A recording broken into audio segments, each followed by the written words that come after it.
If you've ever felt like being a stepmom is a little bit like being an endurance athlete, today's guest is for you.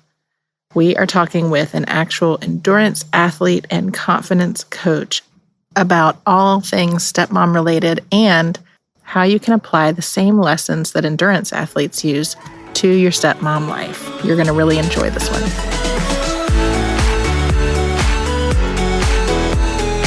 I'm Cameron. I spent years building my career and creating a life I loved. And when my Prince Charming finally showed up, he had 4 kids in tow. Fast forward through lots of mistakes made and lessons learned, step family life was much more complicated than I realized. If you're looking for help with blended family life, you're in the right place. Welcome to the Stepmom Diaries, where we keep it real as we dish about all the things. This is your weekly dose of blended family inspiration and encouragement. You're not the wicked stepmother, so let me help you find your fairy tale ending. Come on, let's do this.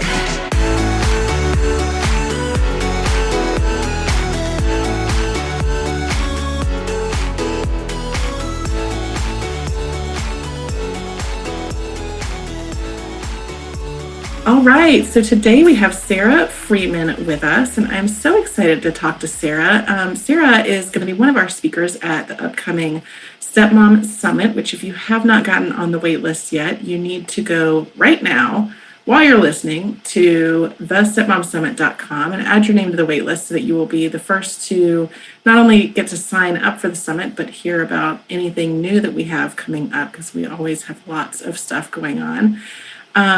Anyway, Sarah's going to be one of our speakers, and she is really fun. She is not just a stepmom coach. She also coaches endurance athletes, which I'm just super curious about. She works at the Bow Valley Chamber of Commerce as the executive director. She spends a lot of time at the local pool training for these endurance events. And I am just so excited to hear more about what she does and we'll get a little bit of a preview, not a total spoiler, but a little bit of a preview of what she's going to talk about at the summit. So Sarah, welcome. Hi, thanks so much for having me on your podcast. So excited to be here. Yes, I'm so excited to have you. Now, so for those that don't know you, give us a little bit of your background, how you became a coach, what you do, what your family structure is, all of that good stuff. Tell us everything. Everything. Oh my goodness, there's a lot. So let's see, where are we going to start now?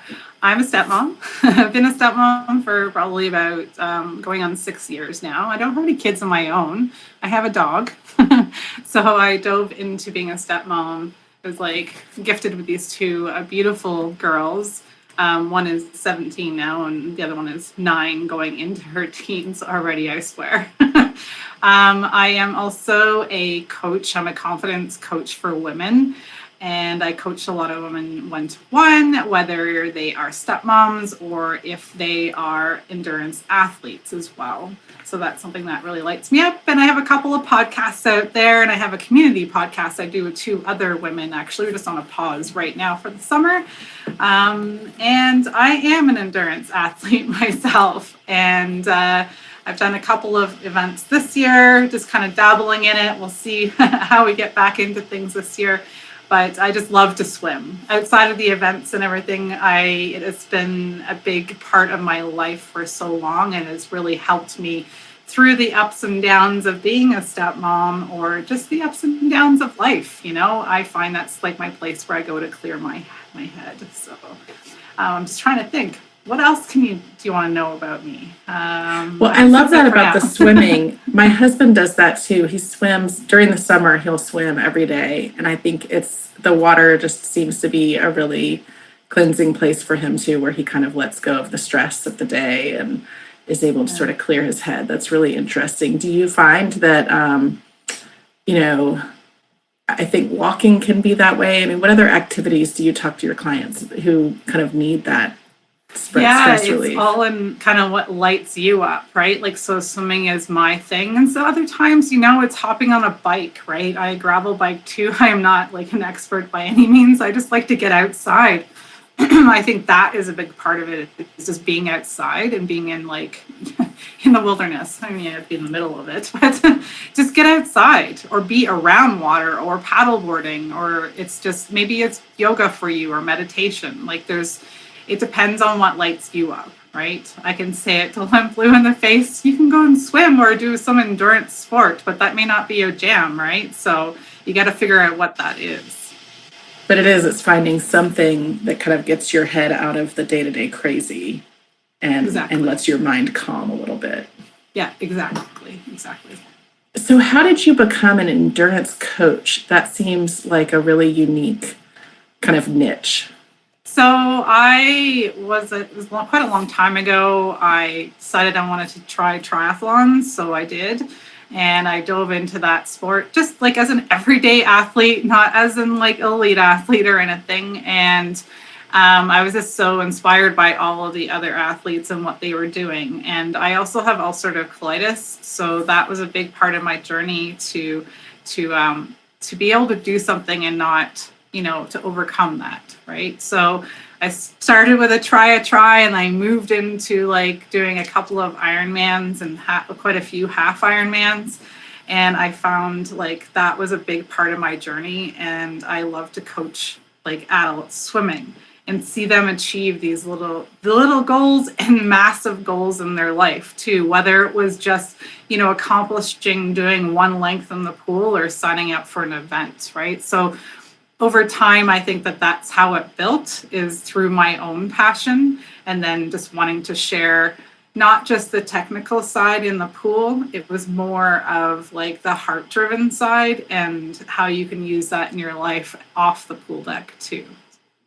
That's a good segue, because one of the things that you coach on is confidence. And I find that so interesting. And we'll talk about stepmoms in a second, but how does confidence play into athletes? I mean, you always think of athletes as being very confident because they're out there doing and they're skilled and, they're doing this thing that they're good at or that they have a passion for.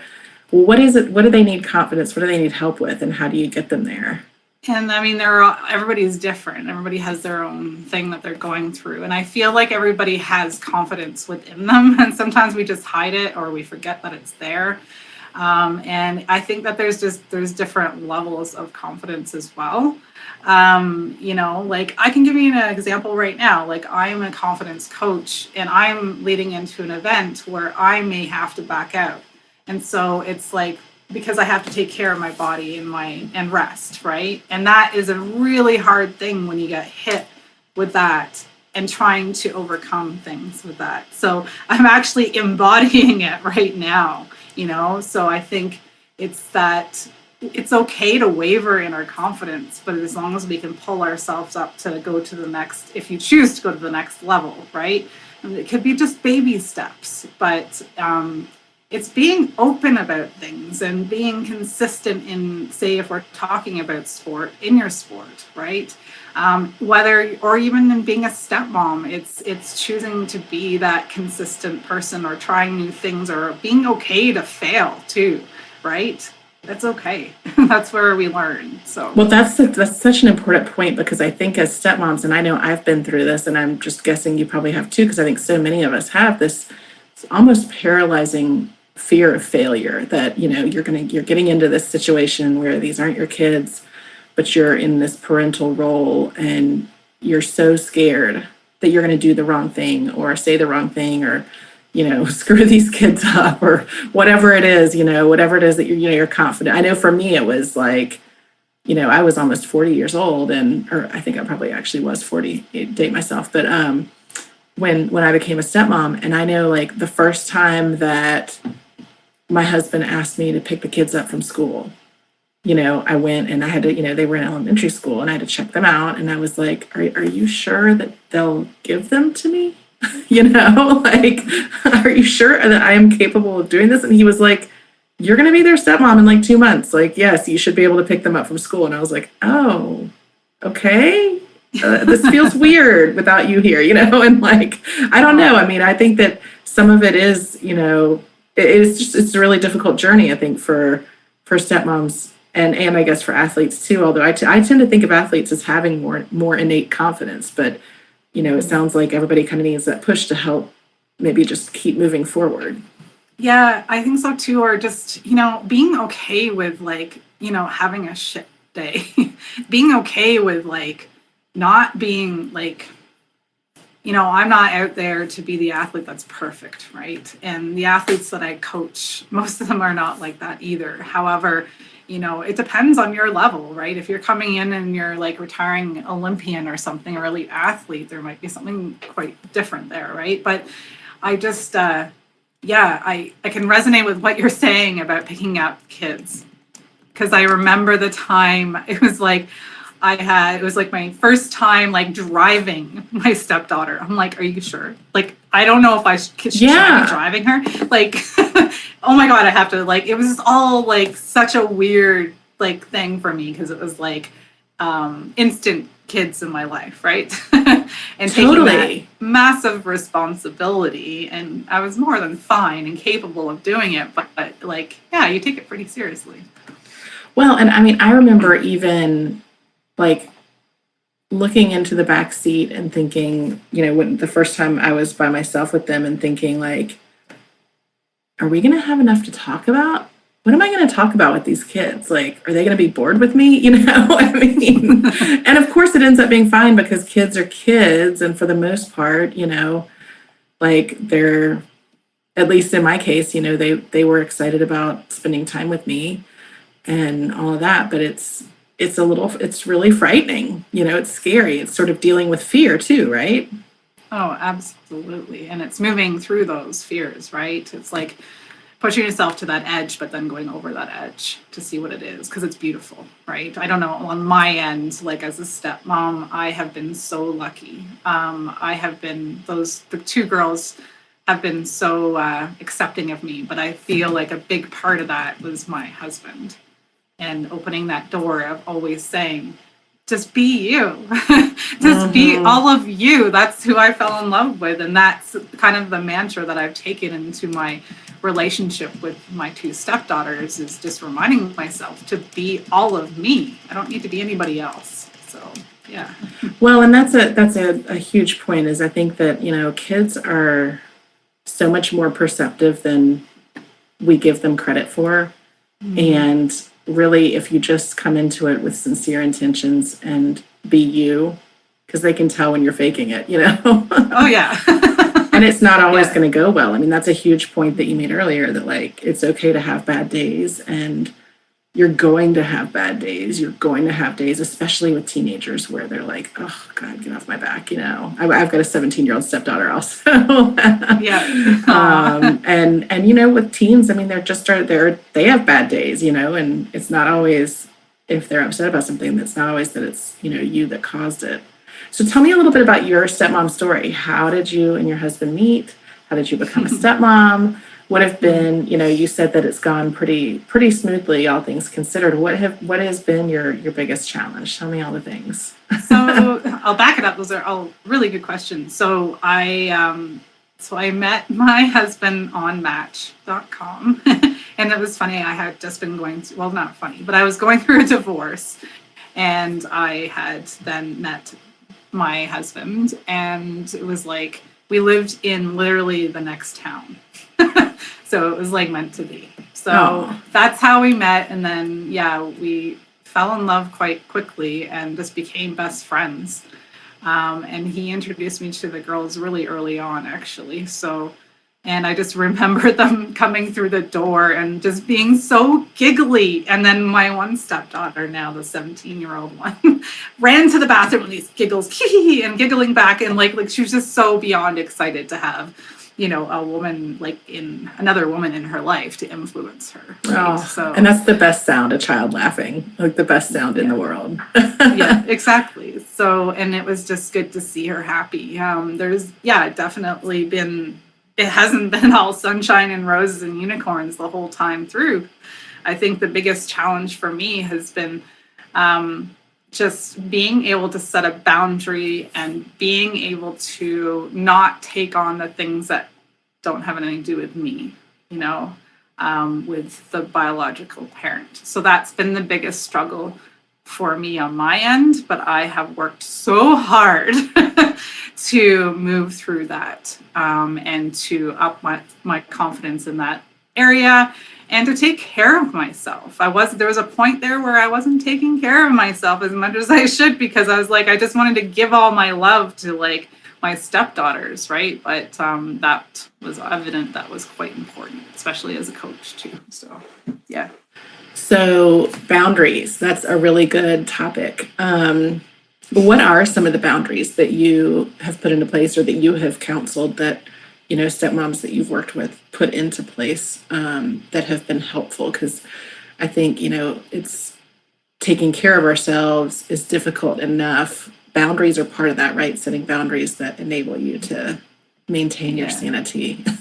Yeah, and I think it's setting that boundary of not always doing things for other people and really taking care of yourself. Because if you don't, then you're gonna exhaust yourself, and then you're gonna become not yourself as much as you may think you are. But you can't do it all, right? And you can't be perfect. Don't be perfect. Do not strive to be perfect. Be imperfect, because that's where there's so much goodness in that, I think. And the kids want to see that imperfection of you as well. So boundaries, another one that I have definitely is not reacting to things, is like kind of not, it's because it's not mine to take on. So I hold and that's the space. So hard. Yeah, it's very, very hard, because when you have someone in your life and it's not only just one person, but 3 people that you love so much and you can't fix what it is, you have to let that go, because it's not my past relationship. So I've learned how to let that go and just be there to hold that space for my husband, especially as he navigates through all of the stressors. And also, I remember when I first started, I was like, pick up, drop off, all that sort of stuff. And there came a point, and it actually wasn't that long ago, I'm going to say it's maybe only been about a half a year right now, where I no longer do the pick up and drop off. I have set a firm boundary there that I don't need to, because I can cause anxiety. Yes, I can totally relate to that. That I don't need to. So there's other things I can do. So yeah. And that's a great boundary that, when I'm talking to stepmoms who are in who have a high conflict, relationship with the other household, you can remove yourself from the pickup and drop off. You don't have to be there. And it does lower the temperature on that anxiety significantly. I set that same boundary for myself for sounds like the same reasons. It just, is making me anxious. And I mean, I think my husband would love for me to go with him to the pickups and drop offs, and probably the kids would like it too. But I had to set that boundary for myself. And good for you. Yeah. I think that's, a lot of stepmoms find themselves, that's a flashpoint for, I think, a lot of people, that pick up and drop off. I think there's another boundary as well, because I have my own business, my own coaching business, and I found that I was being consumed by so much that was a boundary where I needed to. So I was able to like dive fully into what I was passionate about in my business. And also my husband recognized something too, which was beautiful. And it was just, he recognized that something was too much. So we were able to work as a team together to just release that, so then I could put my energy where it needed to go for my family and not into areas where it didn't need to go, right? So it's recognizing how you're feeling within your body and how your energy is feeling too. So that's huge to have a partner that sees that. It is huge. Yeah, I mean, I think that's not the case for a lot of stepmoms. What would you tell the stepmom who is struggling, whose partner maybe doesn't notice that, that she's in a sort of period of stress or anxiety? It's just, don't be afraid to speak what's inside of your heart. Like, don't be afraid to say what you need. Like, ask for it. Or say it, in a spot when it's a good time, but talk about it. I feel like, because I went through a divorce separation in my past, that I have learned so much from that. And I know I take this into my relationship and as a stepmom, is communication is such a key thing in a relationship, So important. especially when you have kids, right? And step kids, or it's just, you have to work as a team, like, and support each other and hold that space for each other. And it can be really hard. It can. I'm not saying every day is brilliant for me, but on average it is. It's pretty darn good. And I'm grateful for that. So hold on, ladies, you got this. Just believe in yourself and don't ever stop being like that person that you are in here. Don't lose that person. That's such good advice, because I think that it is such an overwhelming position, and it's easy to sort of lose yourself in it and realize that you're not doing anything to take care of your needs and to keep you healthy for the people in your life, right? I mean, that's a huge thing to be able to do. But you're right. I mean, communication really is so important. And, setting up that baseline of positive communication where you can say to each other, look, everything I'm saying is in love. Here's what I need. Here's what I need from you. And, being able to have those conversations that are really hard sometimes. They are hard. And, I wrote a post the other week.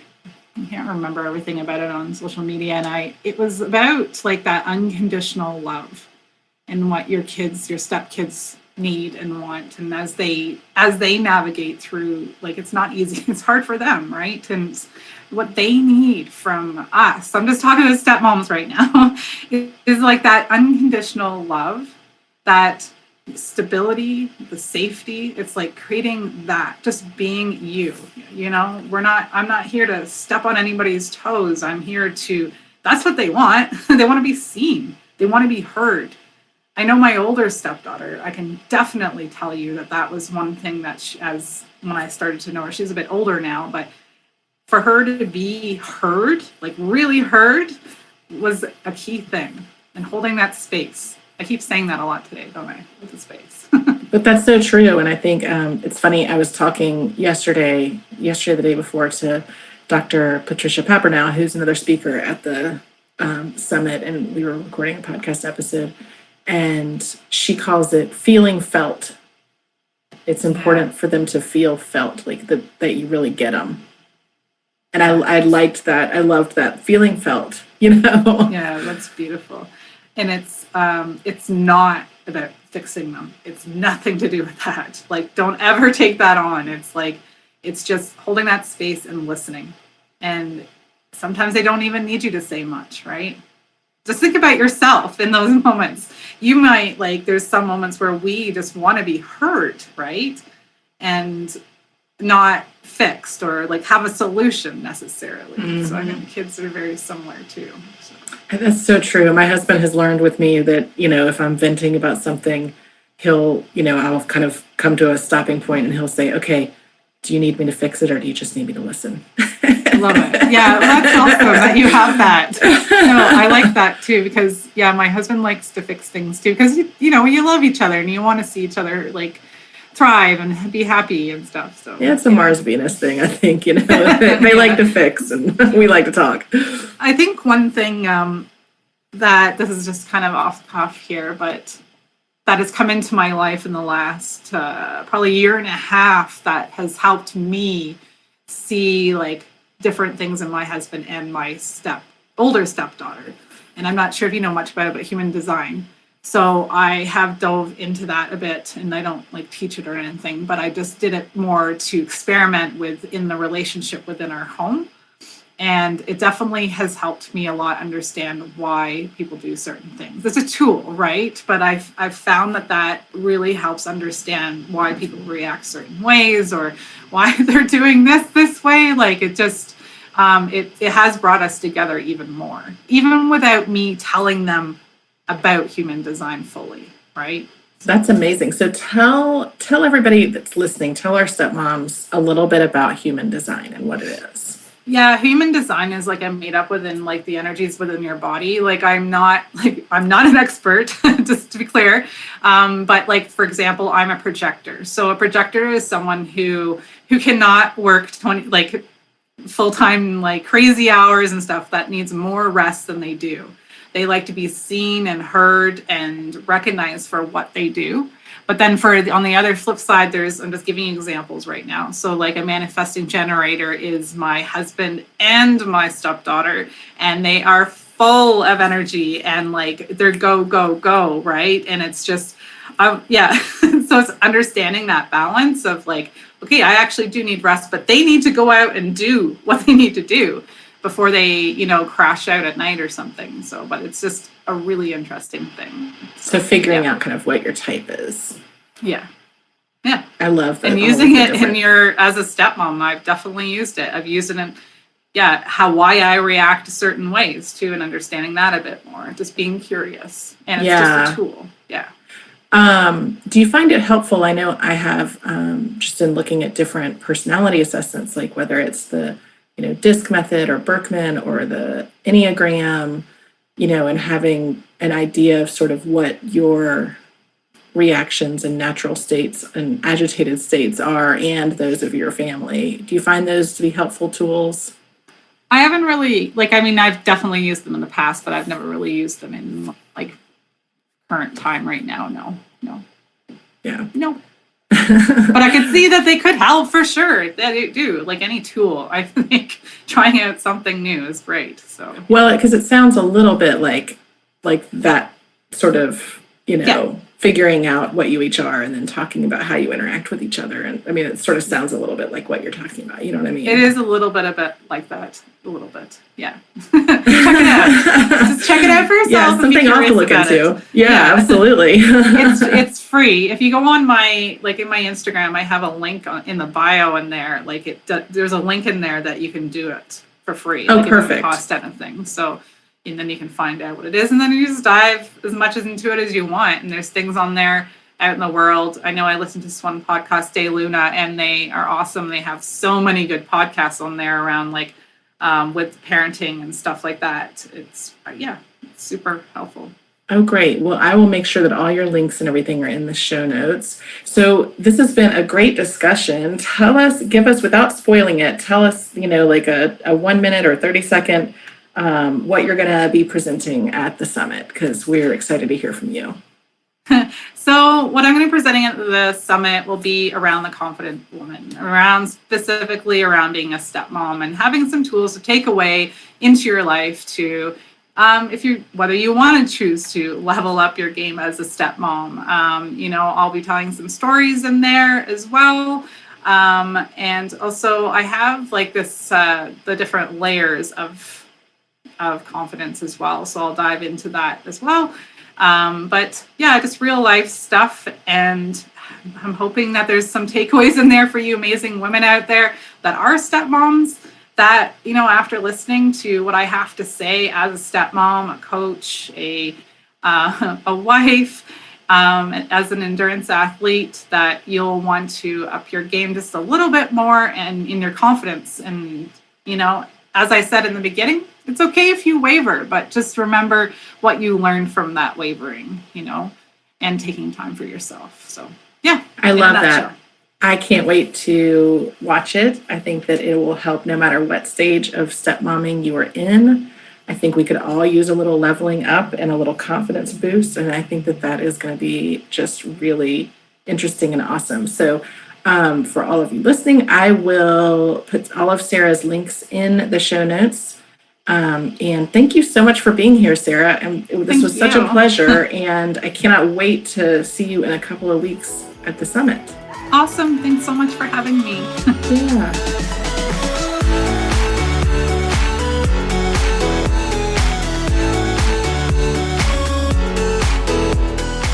That's it for this week. If you've enjoyed our chat, I hope you'll help spread the word. Share this episode with friends and head on over to wherever you listen to podcasts and leave me a review. And don't forget, for more great stepmom content, head on over to thiscustomlife.com and follow me on social media. Just search This Custom Life on Facebook, Instagram, Twitter, and Pinterest. Until next time, you keep being you and know that we are in this together. See you here next week.